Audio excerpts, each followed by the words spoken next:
खुलुमबाय बे समाव बडोलेण्ड इंखं टेलिभिजननि स्टुडिय'आव आं मिथिका नार्जारि दिनै मोनाबिलिनि गाहाय रादाबफ्राव दङ। अमृत ब्रेक आन्दोलना थुंगेबाय। आसामाव जागायगोन आंनि हा आंनि हादर हाबाफारि। ब्राजिलनि बार्सेल्सआव बिरखं गोग्लैनानै सा 14 हान्थियारिनि जिउ खहा। थान्दा बाजार आरो गाम्बारि बिलाव BPF दोलोआ बिफां फुलि गायदों। गुवाहाटीआव 6थि फ्ल'रनिफ्राय बारजुमनानै सासे सिख्लाया थैदों। दानिया फैदोनि आबुं रादाबाव।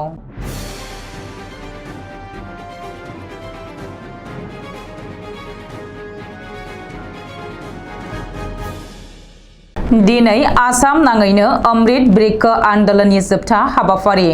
रायजो सरकारनि नाजानायाव मावफुंनाय अमृत ब्रेक आन्दोलन एबा दंफां गायनाय हाबाफारि बायदियै दिनै रायजो नाङै खना खनला 1 कौटि दंफां फुलि गायनानै गिनिस बुकआव जारिमिन सोरजिनो नाजादों।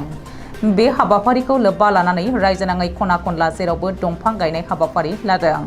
बे दंफां गायनाय हाबाफारिखौ लोब्बा लाखिनानै गिबि मन्थ्रि डक्टर हिमन्त बिश्व शर्माया दिनै फुङावनो मोनसे खौरांगिरि मेल खुंदों।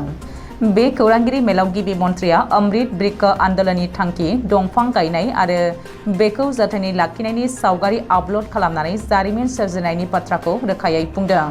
गिबि मन्थ्रिया मिथिहोनाय बायदिब्ला आसामा 3,22,444 दंफां फुलि राननानै जारिमिन सोरजिनायजों लोगोसे थांनाय 24 घन्टानि गेजेराव 8.81 लाख दंफां गायदों। बेजों लोगोसे आसामा गुबुन मोनसे वर्ल्ड रेकर्ड खालामदों। बबेखानि आसामा घन्टासेनि गेजेरावनो 3.31 लाख दंफां गायनानै गुबुन मोनसे जारिमिन सोरजिनो सिगांदों। मार्केरिटायाव 0.85 हेक्टर हायाव 6.32 लाख दंफां गायगोन। 80% दंफां फुलिया जाहाथे रैखाथियै थायो बेनि थाखाय हाग्रा बिफानखौ जोथोन लानो थाखायबो गिबि मन्थ्रिया खौरांगिरि मेलनि गेजेरजों खावलायदों। मख'नो गोनांदि आसाम सोरखारनि बानजायनायाव थांनाय 9 सेप्तेम्बरनिफ्राय अमृत ब्रेक आन्दोलनखौ जागायदोंमोन। बे गेदेरथार हाबाफारि आरो मिथिंगाखौ गोथां खालामनो नाजानायनि गेजेरजों आसाम सोरखारा गुबुन गुबुन माखासे गिनिस वर्ल्ड रेकर्ड सोरजिनो नाजादों। फैगौ 19 सेप्तेम्बरनिफ्राय रायजो नाङै जागायगोन मर माटि मर देश एबा आंनि हा आंनि हादर बिथांखिनि हाबाफारि।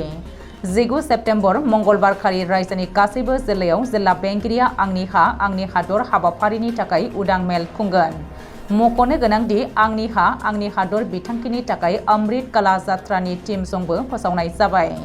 सुलुङाव फोरमायथिनाय बायदिब्ला 20 सेप्तेम्बरनिफ्राय 1 अक्ट'बरसिम वार्ड लायै वार्ड हा बुथुमनाय हाबाफारिया जागायगोन। मोनफ्रोमबो गामि पन्चायतआव मोन 20 जायगानिफ्राय हा बुथुमनाय जागोन। गामि पन्चायतफोरनिफ्राय बुथुमनानै लाबोनाय बे हाखौ गुफुर जियाव बोनथुमनानै 2 अक्ट'बरनिफ्राय 3 अक्ट'बरसिम पन्चायतआव लाखिनाय जागोन। बेनि उनाव 8 अक्ट'बरखालि सा 300 सुबुंनि मददआव बे हाखौ ब्लकआव लांनाय जागोन। बै हाफोरा 25 अक्ट'बरसिम ब्लकआवनो थागोन आरो 25 अक्ट'बरखालिसो ब्लकनिफ्राय गुवाहाटीआव लांनाय जागोन। गिबि मन्थ्रिया फोरमायथिनाय बायदिब्ला आसामनिफ्राय गासै 297 थफ्ला हा बुथुमनाय जागोन। बेनिनो 270खौ श्रीमन्त शंकरदेव कलाक्षेत्रआव दोननाय जागोन आरो गुबुन 27खौ 27 अक्ट'बरखालि गुवाहाटीनिफ्राय दिल्लीयाव लांगोन। 28 अक्ट'बरखालि बे हाखौ दिल्लीनि फरायसुला फरायसुलिफोरा आसाम भवनाव लांगोन। बेनि उनाव 30 अक्ट'बरखालि दिल्लीनि अमृत गार्डेनआव बे हाखौ मिक्स खालामगोन होननानै गिबि मन्थ्रि डक्टर हिमन्त बिश्व शर्माया मिथिहोदों। मख'नो गोनांदि हादरनाङै बेबायदि हानि 1500 थफ्ला बुथुमनाय जागोन आरो बेखौ दिल्लीनि अमृत गार्डेनआव मिक्स खालामगोन। बबेखानि आसामाव दोनलांनाय 270 थफ्ला हाखौ 22 डिसेम्बरखालि कलाक्षेत्रनिफ्राय गहपुरसिम लांनाय जागोन होननानैबो मिथिनो हादों।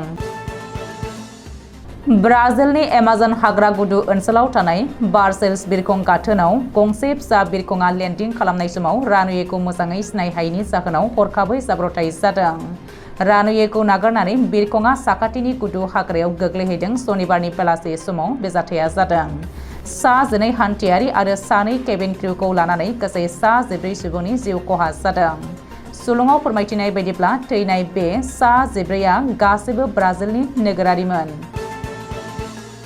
क'क्राझार जिल्लानि कसुगाव ब्लक बेन्दोंआव थानाय थान्दा बाजार आरो गाम्बारि बिलाव BPF दोलोआ बृक्षरोपण एबा बिफां गायनाय हाबाफारिजों लोब्बा लानानै बिफां फुलि गायदों।